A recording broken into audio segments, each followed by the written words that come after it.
And today let's talk about nail blowout. It's always going to happen sooner or later.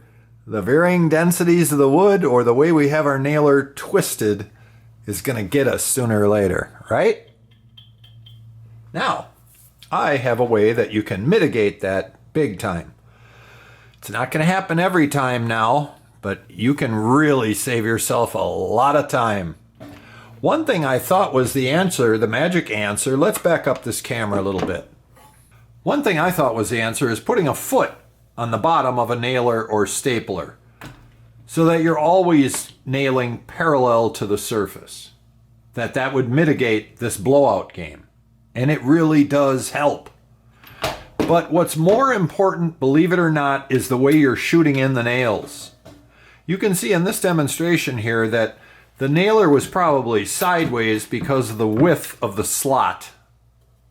And it was.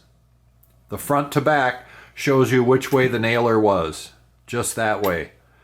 But you'll see on the other ones, here, these are all done the other way, from the edge. And look how close you can get to that edge and not blow that out.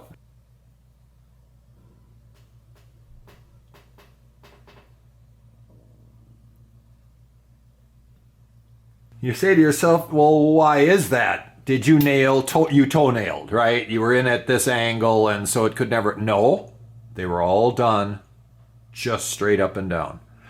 The reason this is happening, I feel, is just due to how an actual nail is cut. They put a slot, or they put a chamfer on either side, of course. So when these go in, let's pretend that's being driven in right now.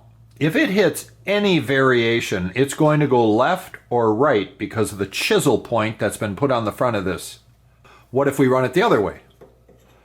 Now, if it's going to hit something, it'll curl left or curl right slightly, but it's going to be inside the wood, chances are. I have yet to have one that comes out the side, when you look at it, that the bevel is not parallel to where it came out of. I have yet to find one that it's perpendicular as it comes out. Not to say that it's impossible because of knots, but I've yet to have one, and I have used thousands of these these cartridges. So it's just to say I think this is what's been going on all this time. That we have been giving ourselves our own problem just based on how we have our nailers set on the wood. Now let's do a demonstration just to show you once. I have, I believe, what's 1 3/8 16 gauge brads in here. And this is set up on my base that you can't go forward or backwards on. It just locks in level and that's all you get. Let's try some of these. See, I can't get, I'm going to have to turn this around because the safety won't even stay up. But you're just, it's not going to split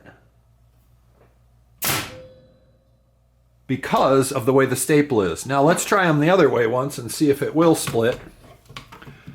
If we continue on this crazy to the edge, but this is how we really find problems, is doing stuff like this. Well, it not only split it, we don't care about that. I just care about blowout. Let's see if we can get it to blow out. I mean, come on, would you nail this close to an edge? No. But it certainly proves point sometimes. So this time we haven't hit any varying density that would cause the blowout. But I can tell you this, we had a dry fire here and a dry fire here, so I had to put more nails in. I refired this one and refired this one, and that's when this one came out the side. I don't know if it's a varying density issue really, or what the deal was. It's very possible that the nailer was at a micro angle, but you always think that. And yet every time I pay attention to this, you will always find the bevel parallel to the edge it came out of.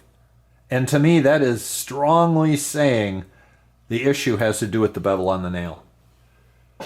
You guys let me know what you think. Take care.